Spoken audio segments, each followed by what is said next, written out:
My name is Gus Reyes, and I never imagined that at my own daughter's wedding, her new husband would pull the chair from under me, sending me crashing to the floor in front of 100 guests. His mocking words, "Your place is on the floor," still echo in my chest like a wound. But what he didn't know was that I carried a secret past he could never measure up to, and when his own father recognized me, the truth changed everything. This isn't just a story about humiliation. It's about dignity reclaimed, a father's promise to protect his daughter, and a twist no one saw coming. Before I begin, I want to ask you, where are you watching this from and how old are you?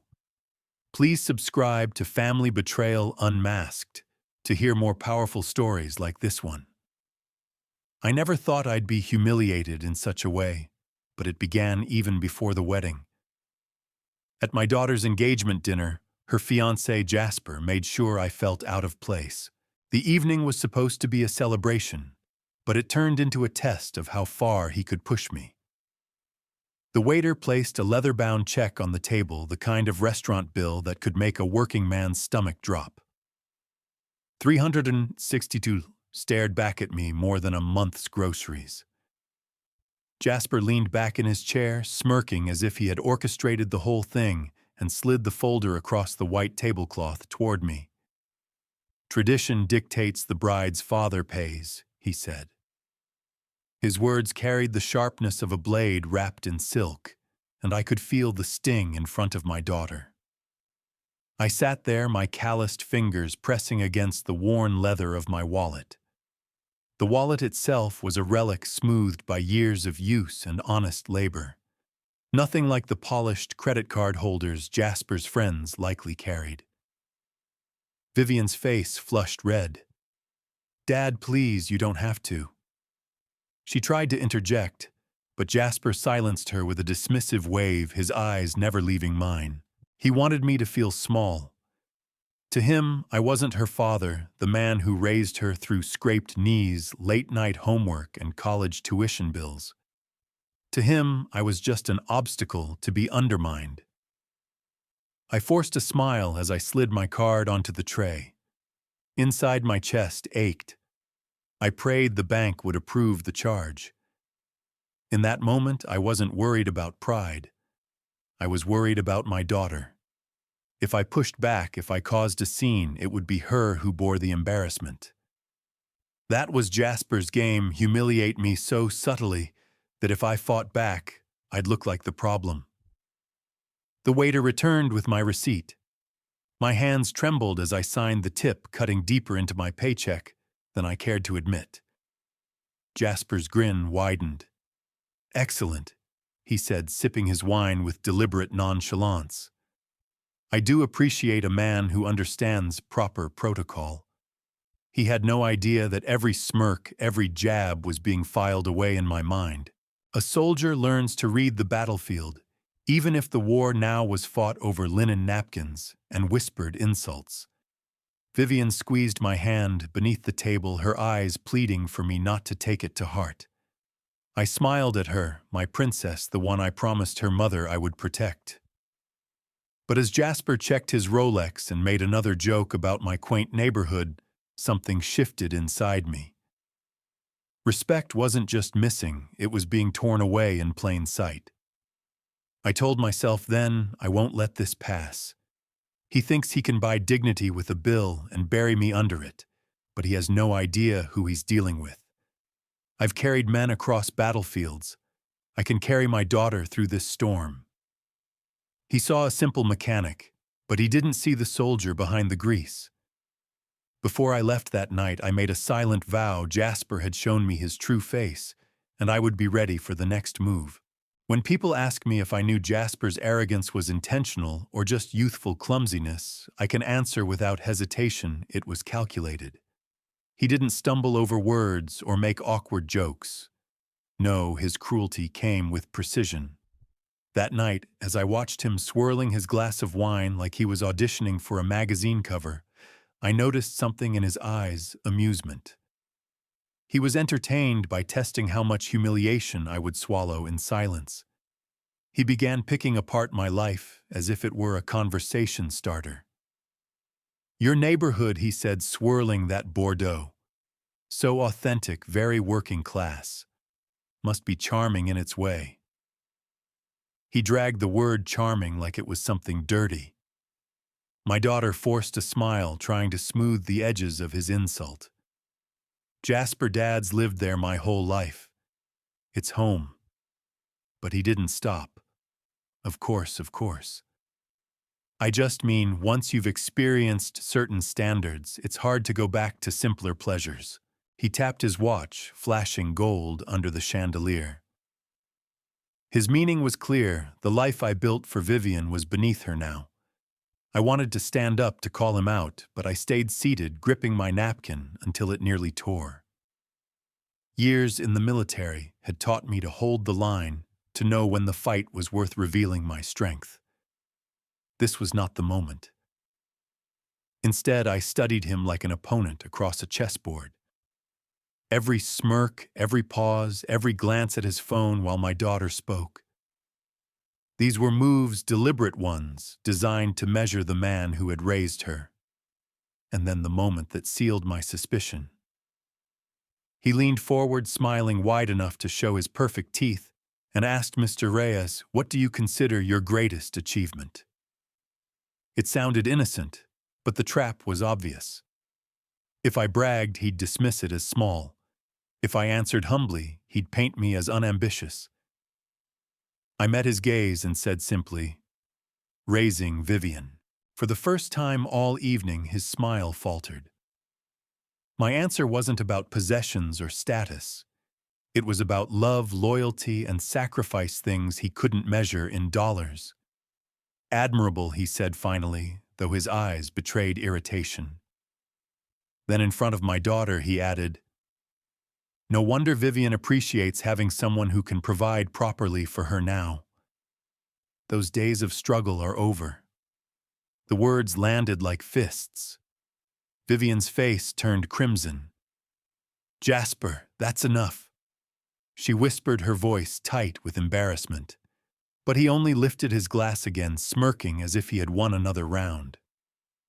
I stayed silent, but inside I was steadying myself like I had so many nights overseas when the enemy tested our defenses. Jasper thought I was an old man too tired to resist.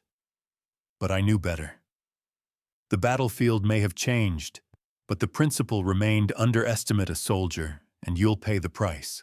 That night, as I walked home alone, I told myself one truth: Jasper had revealed himself. This wasn't nervousness or cultural difference. It was a performance, a power play. And I wasn't about to let him make my daughter his prize.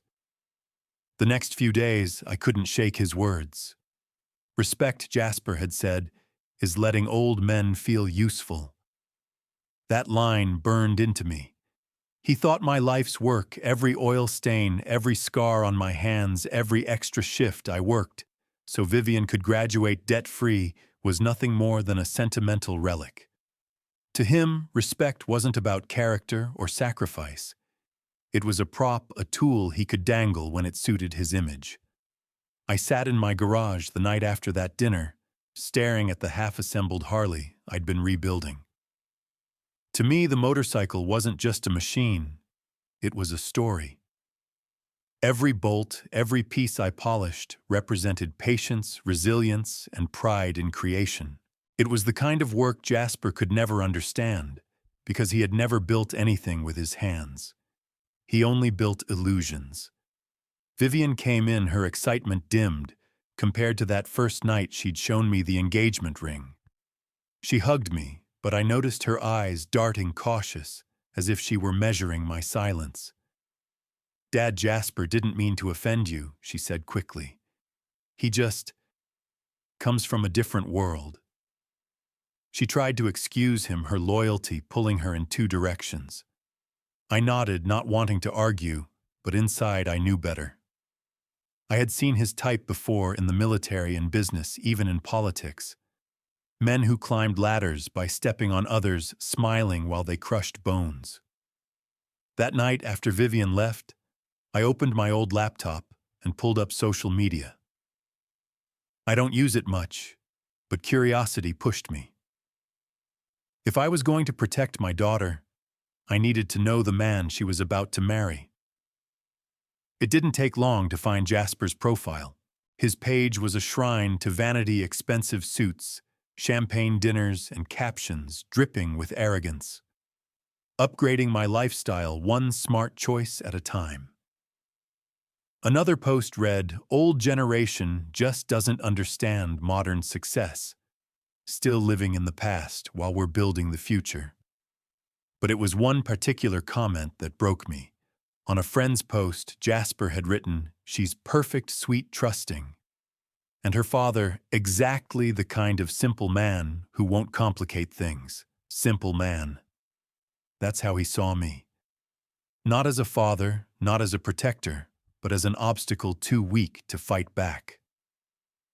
I leaned back in my chair, the springs groaning under my weight, and stared at the photographs on my wall. Vivian's childhood filled the frames, birthdays, graduations, and her first apartment. Each picture was proof of sacrifices made quietly without complaint. To Jasper, that history was invisible. To me, it was everything. I touched the gold chain around my neck, where Maria's wedding ring still hung. "I promised you I'd protect her," I whispered into the dim light of the garage. My wife's absence was a hollow space in every room, but her memory gave me strength. That night, I made a decision Jasper would have one more chance to prove himself. But if he crossed the line again, I would be ready to act, not with rage, but with resolve. I hardly slept after reading those words on Jasper's page.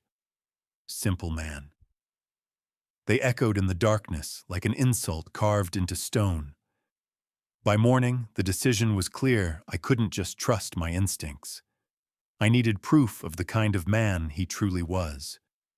Protecting Vivian wasn't just about saying no, it was about showing her the truth in a way she couldn't ignore. The following evening, Jasper invited me to meet him again, just the three of us. He framed it as a chance to bond, but I knew better. It was another test. I dressed in my navy suit, the same one I'd worn for Vivian's graduation. As I tightened the knot of my tie, I caught my reflection in the mirror. The lines on my face told the story of decades of honest work, of raising a daughter without ever missing a mortgage payment, of nights spent awake with worry, but never giving in to despair. To Jasper, I might look like a relic. To me, it was the face of endurance. At the restaurant, Jasper was already seated, tapping his phone while Vivian smiled nervously beside him. He looked up slowly, as though standing to greet me was an inconvenience. "Mr. Reyes," he said, his tone flat. "Glad you could make it." I took my seat without comment, watching his body language carefully. His arrogance wasn't hidden anymore. It was performed like a man convinced of his own superiority. He started with small talk that carried sharp edges. He asked about my work at the shop, if I still found satisfaction turning wrenches, as though it were a child's pastime rather than a livelihood. I answered simply, "I fix things that are broken." He chuckled. "How refreshingly honest," he said, before launching into a monologue about portfolio management and how his generation worked smart, not hard. Vivian reached across the table and touched my hand. Her eyes said what her mouth couldn't please, "Don't fight, Dad." And so I didn't. Instead, I let him talk, listening the way I used to listen to enemy chatter on a radio overseas. You learn more from letting someone reveal themselves than you do from trying to shut them down. Then he sprung another trap. He called the waiter over, performed an elaborate tasting ritual with the wine, and ordered the most expensive dish without consulting anyone. When the check arrived, he slid it across the table again, this time with an exaggerated flourish.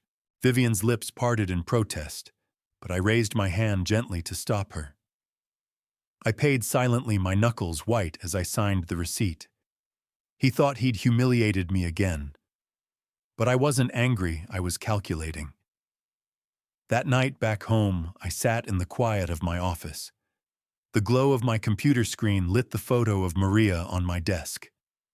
"Help me protect her," I whispered. I knew then this wasn't just about Jasper's arrogance. It was about control, about testing boundaries. If he saw my daughter as something to acquire, then he would keep pushing until she bent or until someone stopped him. I closed the laptop and told myself, tomorrow I'll find out who Jasper really is. The night after that second dinner, I couldn't escape the thought that Jasper was playing a long game, testing me, probing for weakness. Men like him didn't lash out blindly. They chipped away slowly until the other person collapsed. I'd seen that strategy before in the service, the enemy who didn't strike all at once, but eroded resolve bit by bit. Jasper thought I was that kind of target. He was wrong. I sat at my desk, the hum of the old computer filling the silence. Vivian's laughter drifted faintly from her room upstairs, still talking on the phone with him. I stared at the glowing screen in front of me, scrolling through Jasper's social media, each post, confirming what my gut had already told me. Photos of cars he didn't own, but posed beside captions mocking ordinary lives, comments bragging about leaving the past behind. And then the line that sealed it. "She's perfect, sweet, trusting, and her father's exactly the kind of simple man who won't complicate things." It hit harder than any insult to me personally. He didn't just dismiss me, he dismissed her too. Vivian wasn't his partner. She was a pawn in his climb, someone to display, not someone to love. I leaned back the chair, creaking beneath my weight, and let my eyes settle on the framed photos lining the wall. Vivian at 5, holding up her first catch on a fishing trip. Vivian at 10, riding her bike with a scraped knee but grinning like she'd conquered the world. Vivian at 22, in her cap and gown arms, flung around me, pride in her eyes that no diploma could outshine. These weren't just snapshots. They were proof of a life built on loyalty, sacrifice, and love. And Jasper thought all of that could be brushed aside with a Rolex and a smirk. I touched the chain around my neck, feeling the warmth of Maria's wedding ring. It steadied me. "I promised you," I whispered into the stillness. "I promised I'd protect her." Maria's absence pressed against me like a weight, but her memory was also my armor. Every decision I'd made since she passed had been about keeping that promise. So I made another vow that night. I would give Jasper one final chance because Vivian deserved clarity. But I would not remain silent if he crossed the line again. Silence in battle is strategy, but silence in the face of cruelty is surrender. And I was not about to surrender my daughter's future. I closed the laptop and switched off the light, the room falling into darkness. Outside, Brooklyn hummed with its familiar rhythm, neighbors talking, a dog barking, the sound of a train in the distance. It was the neighborhood Jasper mocked, but it was the place that had raised my daughter and kept us standing when we had nothing else. I looked out the window one last time and whispered, "Tomorrow I'll be ready." That night, sleep finally came, but it was the kind soldiers learn to take light, restless, with one ear always open. The war hadn't begun in earnest yet, but I could feel it coming. The knock on my door came like a hammer against steel. It was a Thursday night, the kind where the neighborhood had already quieted kids inside doing homework. Mrs. Rodriguez watching her nightly telenovela, and me halfway through tightening bolts on the Harley. I wiped my hands on a rag, expecting maybe a neighbor. Instead, when I opened the door, Jasper stood there. His expensive coat hung off his shoulders like a uniform, his jaw clenched tight, and his eyes held that restless fire of a man who thought the world owed him obedience. Without waiting for an invitation, he shoved past me into the living room. His shoes clicked against the hardwood as he spun around. "We need to talk." He snapped, his voice vibrating with anger. I closed the door slowly, deliberately leaving it unlocked. About what I asked, keeping my tone level, even casual. Years of service had taught me that showing fear only feeds a man like him. Don't play dumb, he spat. Vivian's been different since that dinner. She's asking questions. She's having doubts. I know you've been poisoning her mind against me. I studied him carefully. His face was flushed, his hands balled into fists at his sides. He looked like a man cornered, but still trying to maintain control through intimidation. I didn't poison anything, I said calmly. I just told her what I saw. He laughed, a sharp, brittle sound that didn't reach his eyes. Right. The concerned father routine. Very touching. But here's what's going to happen. Tomorrow you're going to call her. You're going to apologize. You'll tell her you overreacted, that you misjudged me. You'll undo the damage you've caused. I stayed still, letting the silence stretch. He mistook it for hesitation and pressed harder.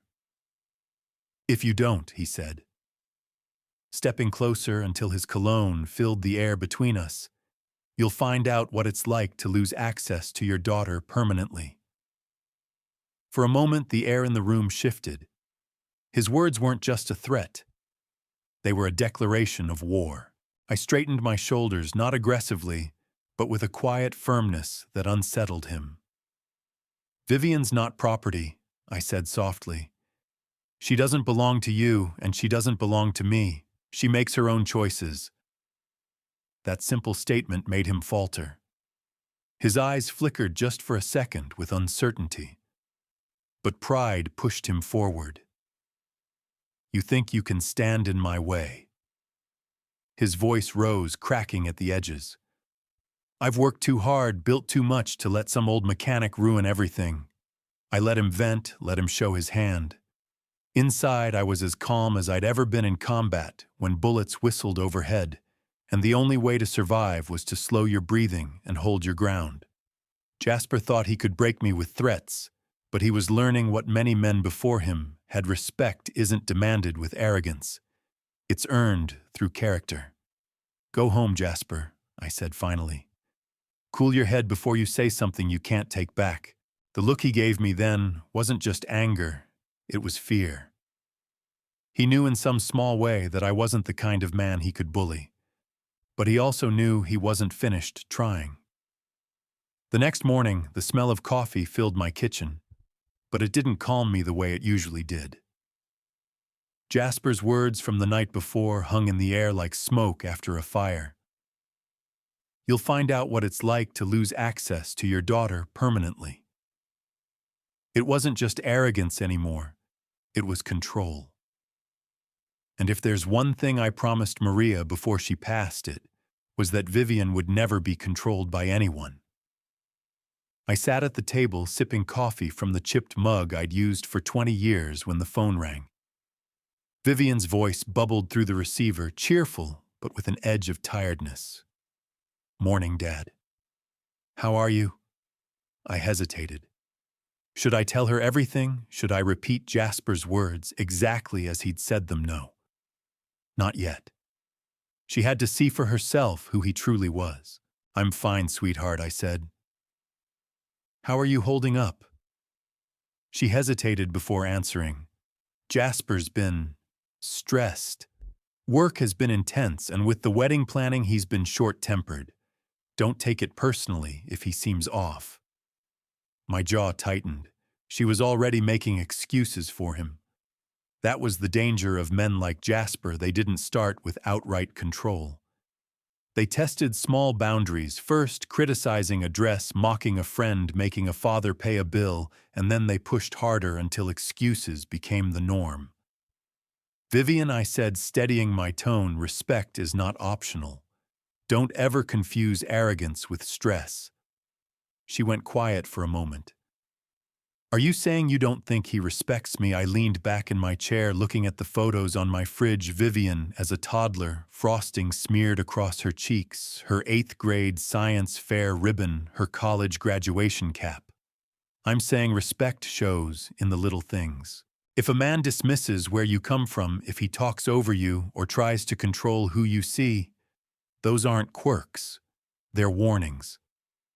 Her voice softened. He's never talked to me the way he talked to you at dinner. Never. That's the point, I said gently. He thought humiliating me was safe. If you excuse it next time, it won't just be me. It'll be you. She sighed, the weight of conflict pressing through the line. Dad, I love him. I know, I replied. But love without respect turns into ownership. And ownership is not love. When I hung up, my chest felt heavy, but I also knew a seed had been planted. It wasn't my job to force her hand. It was my job to make sure she saw the truth clearly. Later that night, as I sat in my garage wiping grease from my hands, I thought about the men I'd served with. The bravest weren't the ones who barked orders or flexed their strength. They were the ones who stood quietly, unshaken when storms hit. That's the kind of man I had to be now. Not loud, not forceful, but steady, a wall Jasper couldn't knock down, no matter how hard he pushed. A few days later, Vivian showed up at my house unannounced. She stood in the doorway with her coat still buttoned, eyes shadowed from lack of sleep. I hadn't seen her look that worn since finals week in college. She stepped inside without a word, sat at the kitchen table, and wrapped her hands around the mug of coffee I poured for her. Finally, she said, Dad, he's never spoken to me the way he did to you that night. But lately, I don't know. I kept my voice steady. Tell me. She stared at the rising steam from her cup. He's been making little comments about my friends, about how they aren't sophisticated enough. He says I should dress more professionally for his work events. Last night he even asked why I spend so much time talking to you on the phone when we could be planning the wedding instead. The words tightened something inside me. This was the beginning of isolation classic control. I reached across the table, covering her hands with mine. Princess, those aren't little comments. They're signs. Her lips trembled. But he apologizes afterward. He says he's just stressed. And when he's sweet, he's everything I ever wanted. That's how men like him work, I said gently. They give you enough sweetness to make you doubt the bitterness. But you can't ignore the bitterness, Vivian. Respect isn't something a man practices only when it's convenient. Her eyes filled with tears, and for the first time I saw doubt crack her defenses. Dad, what if you're right? What if I've made a terrible mistake? I wanted to tell her to leave him that very second, to pack her things and come home. But I held back. Maria's voice echoed in my memory. She'd always said, "You can't live your daughter's life for her. You can only guide her." You don't have to decide today, I told her, but you need to ask yourself one thing. Do his words lift you up, or do they tear you down? Vivian's shoulders shook as she wiped her cheeks. I thought he loved me because he always talks about the future. The house, we'll buy the vacations, we'll take the people, we'll meet. But now I wonder if I'm just part of that future he's designing for himself. You are not a piece of his plan, I said firmly. You're a person, Vivian. And the man who deserves you will see you as more than a trophy to display. She looked at me, her eyes glassy but clearer than before. I don't know if I'm ready to face it yet. That's all right, I said. Courage isn't about being ready. It's about being honest with yourself. And I'll be here no matter what you decide. She leaned into me just like when she was a little girl and the world felt too big. I held her close, my heart breaking and mending at the same time.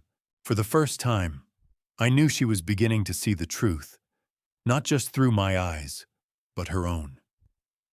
That week, I couldn't stop thinking about the look on Vivian's face, the tears she tried to hide, and the doubt she finally admitted. It was the same look Maria once wore when life tested us back, when we had almost nothing but managed to hold on to dignity. I knew my daughter had reached a turning point, and all I could do was steady the ground beneath her feet. 2 nights later, she called me again. Her voice was quieter, weighed down with conflict. "Dad, we had another fight," she admitted. "I asked Jasper why he made you pay for that expensive dinner, and he laughed. He said it was a rite of passage, that if you wanted to prove your support for our future, it was the least you could do." My grip on the phone tightened. "And what did you say I told him? It humiliated you," she whispered. He rolled his eyes and said I was being dramatic. Then he added that, "Once we're married, I'll understand how things really work." That phrase, "how things really work," landed like a warning shot. I'd heard it before in different forms from men who believed control was the same as leadership. It wasn't.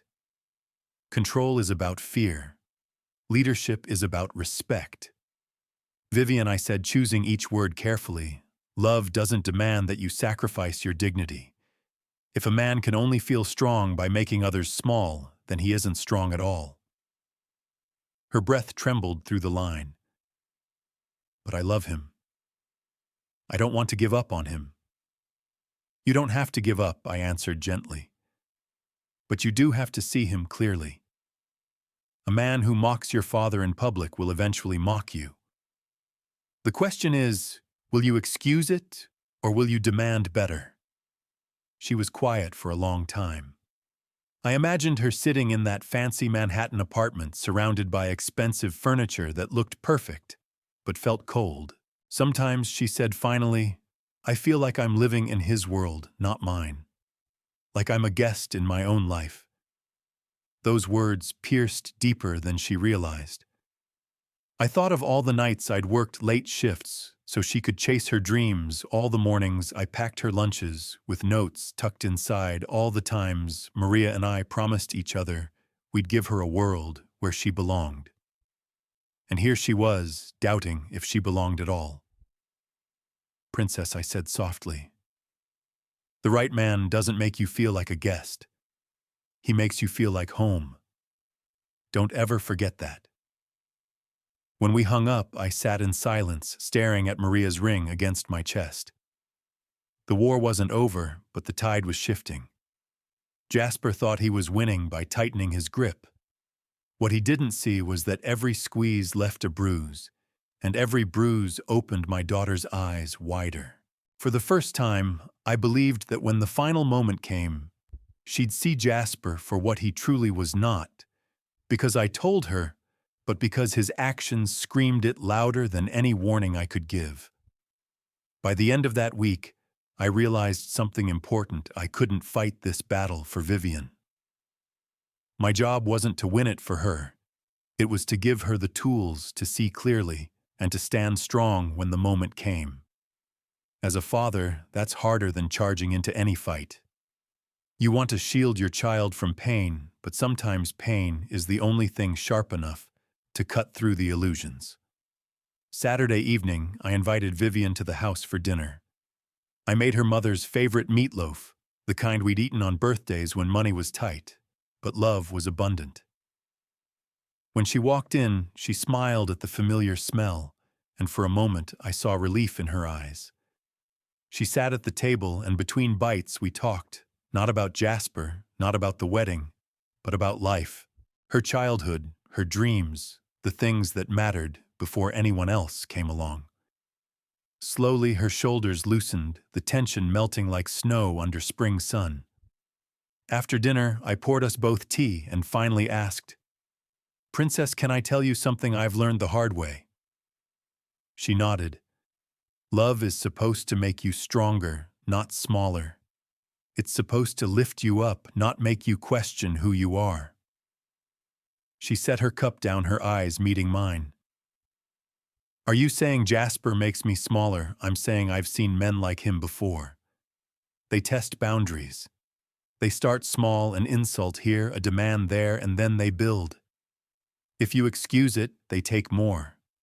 And before long, you're not you anymore. You're who they tell you to be." Her lips quivered.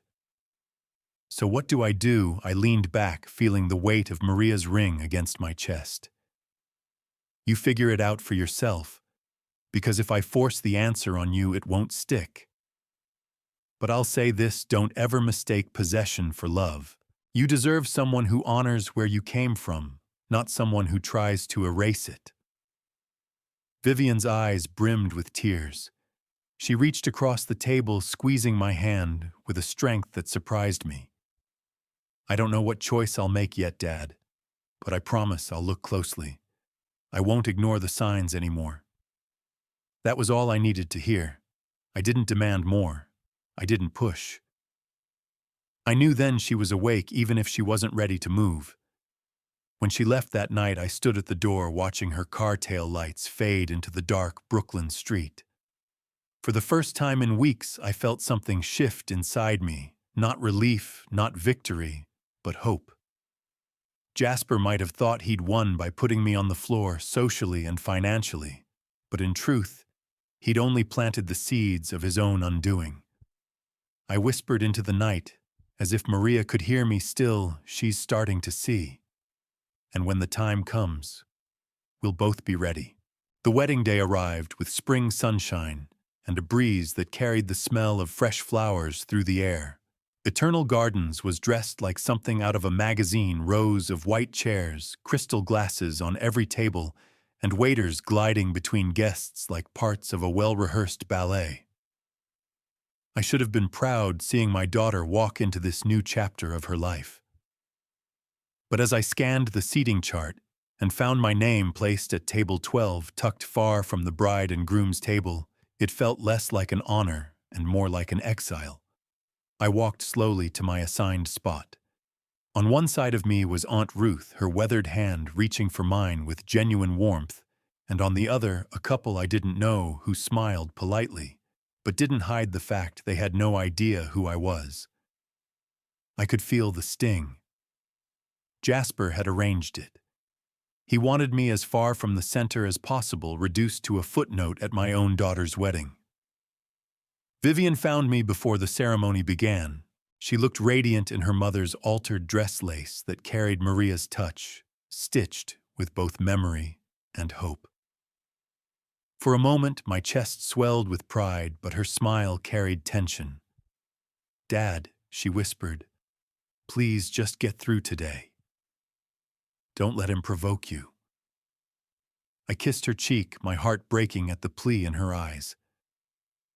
"Princess, you have nothing to worry about. I'm here for you." The ceremony itself was beautiful, scripted down to the second. I walked her down the aisle, my steps slow and steady, each one heavy with the weight of Maria's absence.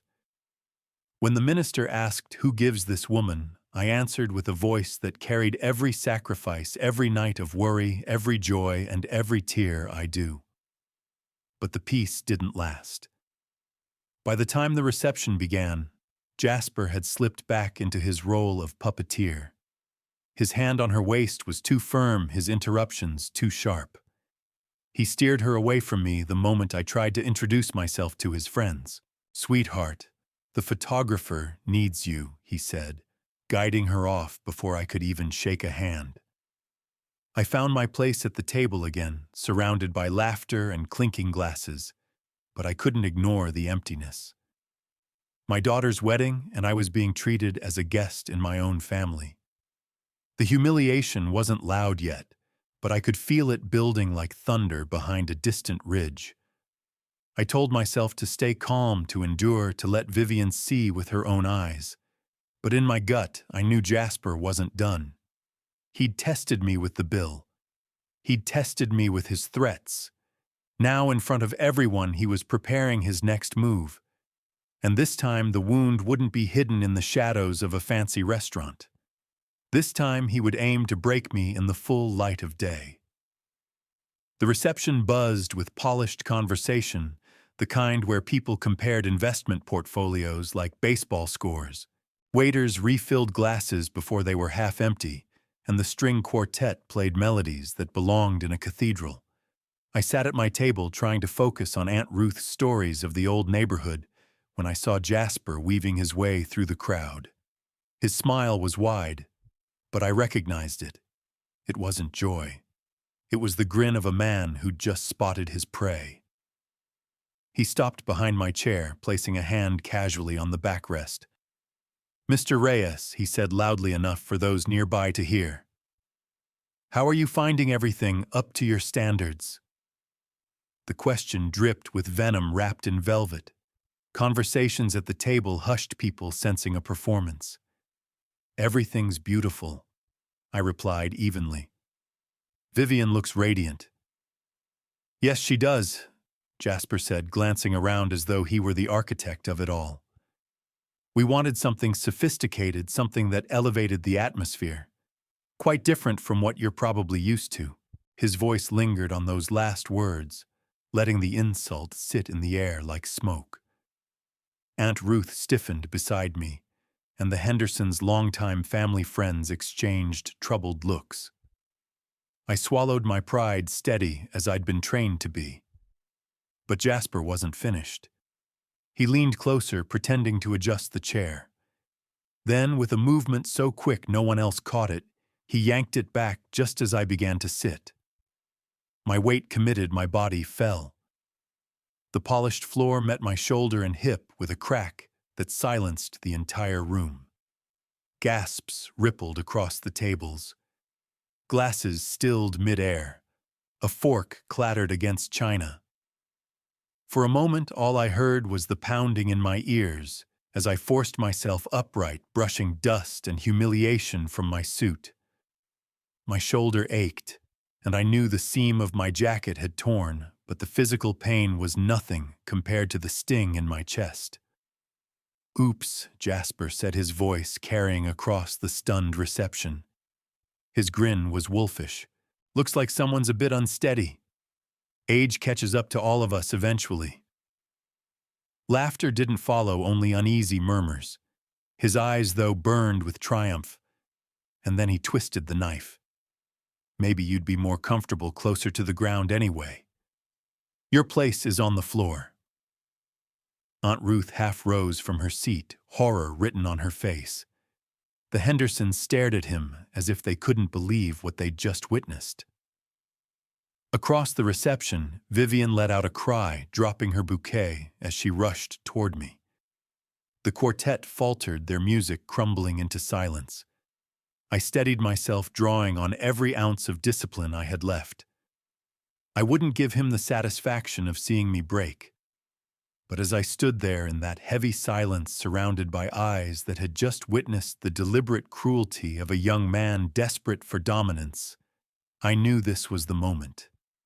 He wanted to end me publicly, to brand me as weak in front of my daughter and her new world. But what Jasper didn't know was that fate had prepared a witness far more powerful than either of us could imagine. For a moment after I hit the floor, time seemed to freeze. I could feel every pair of eyes on me, the polished guests in their designer suits, the waiters frozen mid-step, even the string quartet holding their bows in mid-air. The silence pressed in thick and suffocating as I struggled to my feet. My jacket hung torn at the seam, my pride bruised far worse than my shoulder. Aunt Ruth's voice trembled. "Gus, are you all right?" She reached out to steady me, her weathered hand warm with genuine concern. I nodded, forcing a thin smile, but the humiliation burned like fire beneath my skin. This wasn't an accident, and everyone who saw Jasper's smirk knew it. Jasper, of course, stood tall, pretending innocence. It was just a slip, he said, though his tone betrayed the satisfaction in his chest. He wanted them to see me as old, clumsy, unworthy. He wanted Vivian to think her father no longer belonged in her new world. Across the room, I caught my daughter's face. She was pale, her bouquet forgotten on the floor as she rushed forward. "Dad!" she cried, her voice breaking. She knelt beside me, helping me straighten my jacket. Her eyes searched mine wide with horror. "Are you hurt?" I shook my head, though my shoulder ached. "I'm fine, Princess." My words were steady, but inside my heart cracked. Not because of the fall, but because she had to see her father humiliated in front of 100 strangers, on the most important day of her life. The whispers started to ripple through the guests. Did you see? That was no accident. Unbelievable. Some faces showed pity, others disgust, but all of them knew something indecent had just happened. Still, no one stepped forward. They sat sipping their wine, letting the shame hang in the air. I drew in a breath about to speak, when a rustling sound came from the back of the garden. Chairs scraped, and voices rose in surprise. I turned my head and saw a distinguished couple entering through the archway. The man walked with a deliberate stride even in civilian clothes, shoulders, square gaze, sharp movements practiced. He scanned the scene in a way I recognized instantly, the way soldiers do when they enter uncertain ground. The woman tugged his sleeve, whispering, "Soul, hurry, they've already started." But the man had stopped cold. His eyes locked on me, standing there with Vivian's arm wrapped around mine. His face shifted from confusion to recognition, and then to something deeper. "Sir," he said, his voice carrying across the stunned reception, is that really you?" For a second, I didn't breathe. My mind reached back 20 years across sand and fire to a night when I carried a man bleeding through enemy fire. I blinked and saw that same man, now older, grayer, but with the same sharp eyes. "Saul," I whispered. The name tasted like dust and memory. And just like that, the air changed. Guests leaned forward, sensing that what they were about to witness was bigger than a wedding reception, bigger than humiliation. Fate had just delivered the truth into the room, and Jasper had no idea his cruelest act had set the stage for his own undoing. The moment Saul's voice carried across the reception, the atmosphere shifted. The whispers died instantly, replaced by the heavy quiet of anticipation. Guests who moments earlier had been sipping champagne now turned, craning their necks to see what was unfolding. Even the waiters froze in place, holding silver trays mid-air, as though time itself had paused. Saul broke from his wife's side and crossed the garden with the unmistakable stride of a man trained by years in uniform. Though dressed in a tailored suit, he moved like he still wore combat boots. His eyes never left mine, narrowing as though he couldn't quite believe what he was seeing. "Sergeant Reyes." His voice cracked slightly, a rare sound from a man of his bearing. I straightened my shoulders, instinct pulling me into posture despite the ache in my hip. "It's been a long time, Saul," I answered quietly. Gasps rippled through the crowd as recognition clicked into place. Saul Hale, father of the groom, the polished businessman they'd all heard of, was staring at me not with disdain, but with awe. Vivian looked between us, confused. "Dad, you know him," before I could speak. Saul answered for me. "Know him, this man saved my life." He turned so his voice carried across every table, every cluster of guests. April 2003, Iraq. Our patrol was ambushed. I was pinned down, bleeding out. I thought I'd never see my wife again, never meet my son's eyes. But this man, he jabbed a finger at me, his tone fierce. This man carried me through 300 yards of enemy fire. He refused to leave me behind, though it nearly cost him his own life. The crowd erupted in murmurs, shock painting every face. Some guests covered their mouths, others leaned closer as though hearing a legend told at last. And through it all, Jasper stood, frozen color draining from his face. His smirk, his triumph vanished as quickly as smoke in wind. Vivian's hand tightened on my arm. Her lips parted in disbelief. "Dad, why didn't you ever tell me?" Because I said softly, "I was just doing my duty, and some things don't need to be told." Saul stepped closer, placing his hand firmly on my shoulder. His eyes glistened with something I hadn't seen in years, gratitude so deep it stripped away all pretense. "I recommended him for the Silver Star," he said, his voice trembling. "For valor. for saving my life when any sane man would have sought cover. And I stand here today because of him, because of Sergeant Reyes. The silence broke into a swell of emotion.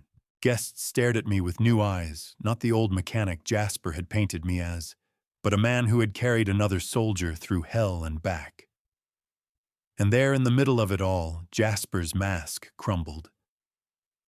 He shifted on his feet, lips moving soundlessly, as he realized the cruel trick he'd pulled moments ago was now exposed under the brightest light possible. The man he had mocked as worthless was the very reason his father lived to raise him. The battlefield had changed, but once again the enemy had underestimated me. I will never forget the look in Saul's eyes when he turned from me to his son. Pride for me. Disappointment for Jasper. The contrast was as sharp as steel. His voice rose above the murmurs of the reception firm and commanding the kind of tone that made men snap to attention. Ladies and gentlemen, he declared, this man standing here is Sergeant Gus Reyes, United States Army. He is the reason I came home alive from Iraq. The reason I had the chance to see my son grow up. The reason I can stand here today. The crowd reacted in waves, gasps, whispers, a few guests even applauding instinctively. Vivian's eyes overflowed with tears, her hand gripping mine tightly, as if seeing me for the first time in a new light. I wanted to tell her nothing had changed, that I was still the same father who made her lunches and cheered at her school plays, but I stayed silent. This wasn't my moment. This was Saul's. He looked directly at Jasper, his voice dropping into something colder, heavier. And I just watched you deliberately humiliate him, the man who saved my life. The words landed like artillery shells. Guests turned toward Jasper, expressions shifting from curiosity to condemnation. He opened his mouth, but nothing came out. Vivian stepped forward, her voice shaking. Jasper, is this true? Did you? She couldn't finish. The pain in her voice said enough. Jasper stammered. It was a joke. Just a misunderstanding. But no one believed him. The weight of what had just been revealed crushed the flimsy shield of charm he had built around himself. Saul's hand tightened on my shoulder. This man carried me through a war zone while bullets tore the ground around us. He risked everything without hesitation. And you, my son, chose to mock him, to treat him like less than nothing. His tone cracked, then not from anger, but from heartbreak. You dishonored yourself. And worse, you dishonored your wife's father, the very man who raised her with integrity. The silence that followed was unbearable. Even the band had stopped pretending to play. Vivian's bouquet lay abandoned on the floor petals, scattered like the pieces of her shattered illusions. I could feel her trembling beside me, the battle between love and truth raging in her chest. I looked at her gently, whispering, "Princess, you see now. A man's true character shows when he thinks no one important is watching." She turned her tearful eyes on Jasper, who still stood motionless, pale as chalk. The proud predator who once smirked over wine glasses and dinner bills was gone, replaced by a young man stripped bare in front of everyone he sought to impress. For the first time, Jasper seemed to realize there were consequences he couldn't buy his way out of. And for the first time, I felt the tide of humiliation shift, not against me, but against him. The garden was silent except for the soft rustle of leaves in the spring air. Saul stood beside me, his hand still gripping my shoulder, like a man anchoring himself to the truth. His voice carried across the reception, not just steady, but reverent. This man, he said again, carried me 300 yards through enemy fire. If not for him, I would be buried in the desert, and none of you would be here to celebrate this day. The words broke through the crowd like a hammer striking glass. Guests who had been complicit in silence during Jasper's cruelty now looked at me with widened eyes, their expressions reshaping from pity to respect. Conversations started in low murmurs, decorated veteran war hero Silver Star recommendation. People who had turned away when I fell now leaned forward in their seats, hungry to hear more. Saul faced them all, his chest rising with the weight of memory. I saw bullets tear the sand beside us. I felt my body bleeding out, too weak to move. But Gus Sergeant Reyes, he refused to leave me. He carried me like a brother, and because of that, I lived to come home to raise my son, to stand here with my wife today.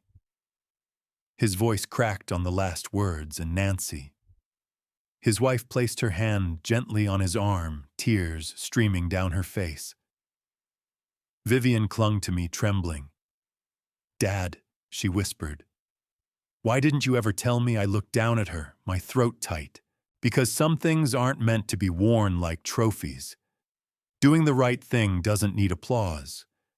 It just needs to be done. The applause came anyway.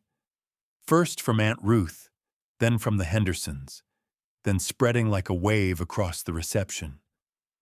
Guests rose from their seats, clapping not out of obligation, but out of recognition. For the first time that day, I didn't feel like an outsider in my daughter's world. I felt seen. And then I saw Jasper. He stood near the head table, his face drained of color, his posture crumbling under the weight of revelation. The smugness was gone, replaced by naked fear. He had tried to brand me as weak, as unworthy, but the truth had exposed him instead. Every guest now knew what kind of man he really was. The boy who humiliated the hero who saved his father's life. Vivian's hand squeezed mine so tightly it hurt. Her tears weren't just sadness anymore, they were clarity. She was seeing Jasper without the blinders of love, seeing the arrogance for what it was.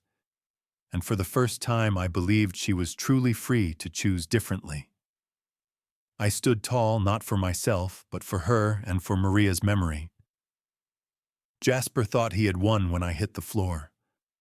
What he didn't understand was that I'd been standing for decades through grief, through sacrifice, through battles seen and unseen. And I wasn't about to fall now. The final reckoning was coming, and it wouldn't be delivered by me alone. Jasper would soon have to answer, not just to me, but to every witness in that garden, including his own father. I'll never forget the silence that followed Saul's declaration. It wasn't the hush of indifference anymore. It was the weight of shame pressing down on everyone who had just witnessed Jasper's cruelty. All eyes turned toward him, the golden boy groom who only moments ago had strutted with unchecked arrogance. Now he stood rooted to the ground, pale, his lips parting, but no words finding their way out. Vivian stepped forward, her tears catching the sunlight. "Jasper," she said, her voice breaking. "Tell me it isn't true. Tell me you didn't pull that chair on purpose." Her words carried through the air like a blade cutting away the last of her illusions. He stammered. It was just a joke, Viv." "I didn't mean," Saul thundered, his voice shaking with fury. "You mocked the man who saved my life. You humiliated him in front of your wife, your guests, your family. And you dare call it a joke?" The crowd murmured louder, a mix of disgust and disbelief. Some shook their heads, others whispered to their neighbors. I saw one of Jasper's colleagues mutter "unbelievable" before walking away from the table. Even the quartet sat frozen instruments limp in their hands. Jasper's facade cracked further. He raised his hands as if to shield himself from the invisible blows. I was nervous, he tried again. I wanted to impress everyone, and I made mistakes. Vivian's voice cut sharper than her father's. Mistakes. Her cheeks were wet, her lips trembling. "You belittled my dad at dinner. You called our neighborhood quaint. You pushed him to pay a bill you knew he couldn't afford. And today, you shoved him onto the ground like he was beneath you. She turned to the guests, her voice rising with strength she didn't know she had. That's not a mistake. That's who he is. The murmurs turned into agreement. Heads nodded. Someone muttered, "She's right." The tide had shifted completely. I watched my daughter, her spine straightening as though Maria's spirit stood inside her. For the first time, she wasn't defending Jasper, making excuses for him. She was confronting the truth head on. Jasper's eyes darted wildly, searching for escape, for someone to defend him. But even Nancy, his mother, couldn't look at him. She buried her face in her hands. Saul stood stiff as stone, shame etched deep into his features. I stepped forward, then my voice calm but heavy. Jasper, nervous men don't orchestrate humiliation. Weak men do, and weak men hide behind excuses. You wanted to prove I didn't belong here today. But the only person who doesn't belong is the one who confuses cruelty with strength. The guests broke into applause, not for me, but for the truth finally spoken aloud. Jasper staggered under the sound of it, realizing that his empire of arrogance had collapsed in one public moment. Vivian turned to me, her hand slipping into mine, gripping tight. For the first time that day, I saw no hesitation in her eyes, only resolve. The reckoning wasn't finished. Jasper still had to face the choice between running from his shame or standing in it. And the next words would decide his future. The microphone at the reception stood abandoned near the band's platform, its cord trailing like a lifeline no one dared touch. Jasper glanced at it, then at the sea of faces surrounding him, faces that only hours before had smiled at him, toasted him, praised him. Now those same faces were cold, condemning, and unflinching. His throat bobbed as he swallowed, his hand shaking as he reached for the microphone. "I need to say something," he muttered, his voice barely audible. The guests hushed instantly, curiosity overriding their disgust. He cleared his throat, gripping the stand as though it was the only thing keeping him upright. "What happened here tonight, what I did, was inexcusable," he began. His voice cracked, but he pushed forward. "I spent months treating this man with contempt. I mocked his work. I humiliated him over a dinner bill. And today, I pulled a chair from under him and told him his place was on the floor." The crowd gasped again, though they had already seen it with their own eyes. Hearing him admit it stripped away any last veneer of denial. Vivian's face twisted in pain as she listened, clutching my hand tighter. "I did it," Jasper continued, "because I was afraid. Afraid I would never measure up to my father's service. Afraid Vivian would realize I'm not half the man her father is. So instead of rising higher, I dragged him lower." Nancy, his mother, pressed her hands to her mouth, tears spilling. Saul stood still, his jaw clenched, the hurt in his eyes heavier than any anger. The son he had raised had just admitted to being less than the man he pretended to be. "I disrespected the man who saved my father's life," Jasper said, voice breaking. "And I disrespected the woman I vowed to cherish by hurting the man who raised her. I don't deserve forgiveness. But I'm asking," his voice faltered, trembling, "I'm asking for a chance to earn it." The silence that followed was suffocating. Guests shifted uncomfortably, unsure whether to applaud or condemn. Vivian let go of my hand and stepped forward, her voice steady despite the tears on her cheeks. "Do you even understand what you've done? You tried to break the man who built me. You thought you could erase where I came from because it embarrassed you. That's not love, Jasper. That's possession." Her words cut deeper than anything Saul or I could have said. Jasper's head dropped, shame flooding his posture. For once, there was no smirk, no arrogance, no Rolex flashing bravado. Just a young man laid bare in front of everyone he cared to impress. I moved closer, my voice carrying without anger only truth. It takes more courage to admit your failures than to hide behind excuses. Tonight, you've admitted them. What matters now is whether you change not for me, but for her. The crowd murmured in agreement, their applause tentative but real. And for the first time, Jasper didn't resist. He nodded, clutching the microphone like a drowning man holding a rope. The choice was his, now remain the boy who humiliated or grow into the man who could protect. I watched Jasper standing there, shoulders slumped, the microphone trembling in his hand. The crowd waited, every pair of eyes fixed on him, weighing his character in this moment.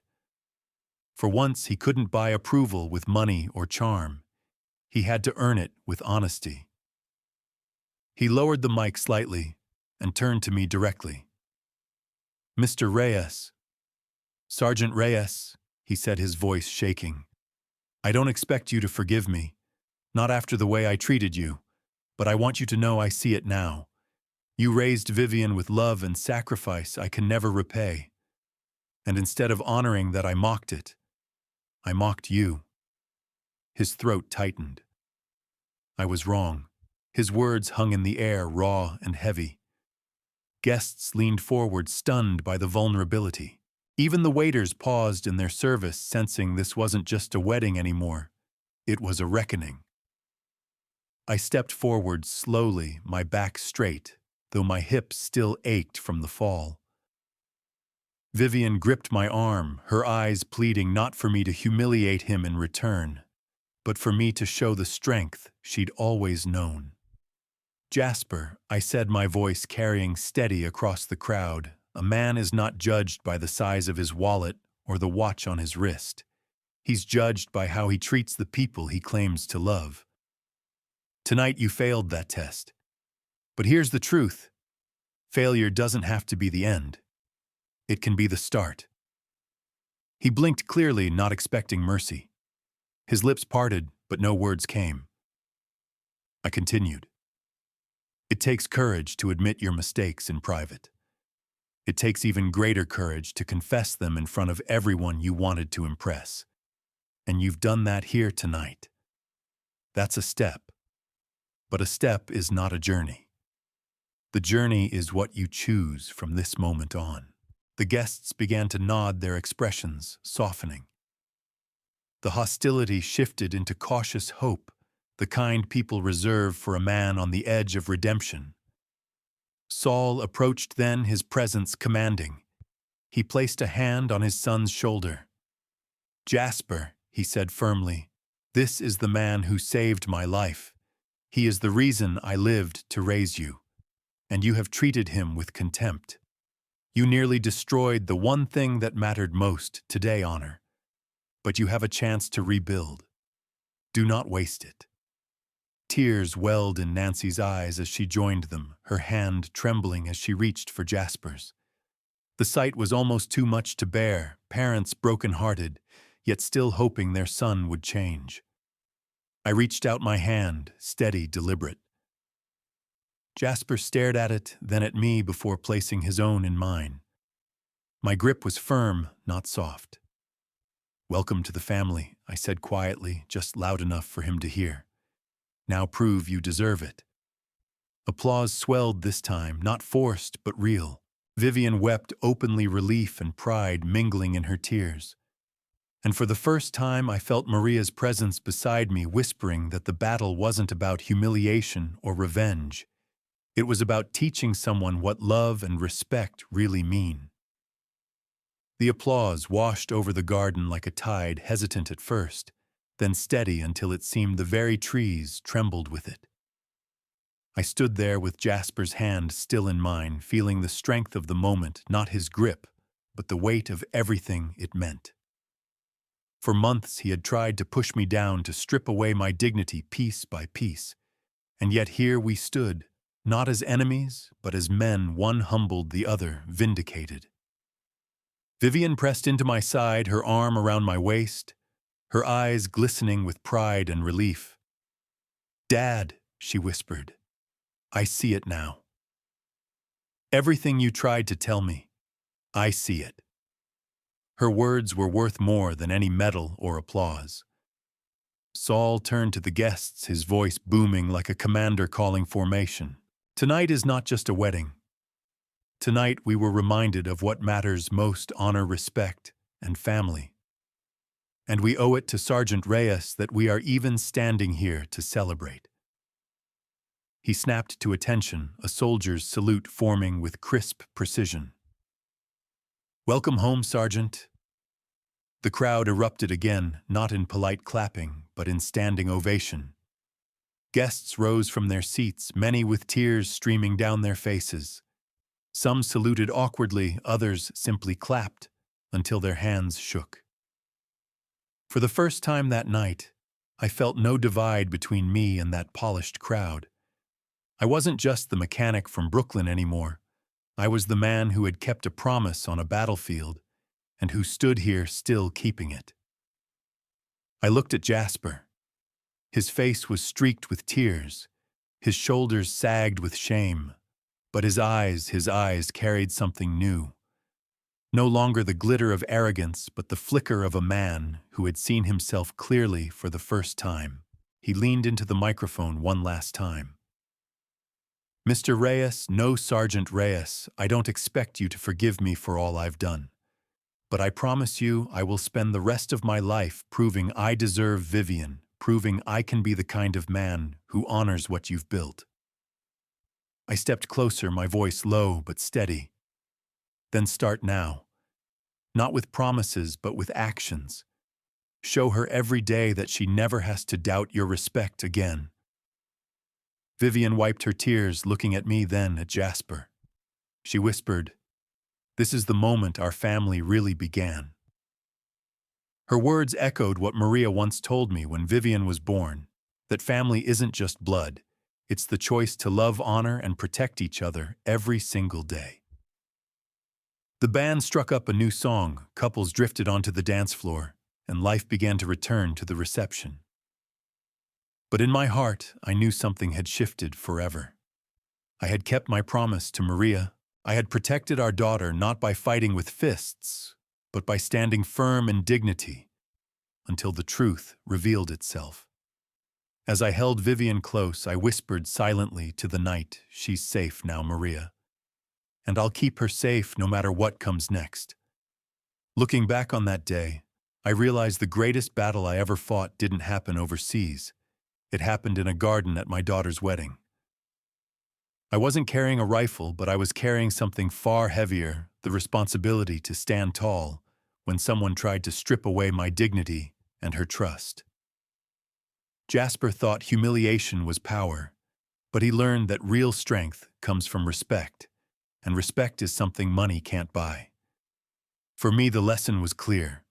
As parents, we can't shield our children from every mistake, but we can show them what love really looks like: steady, honest, and unwavering.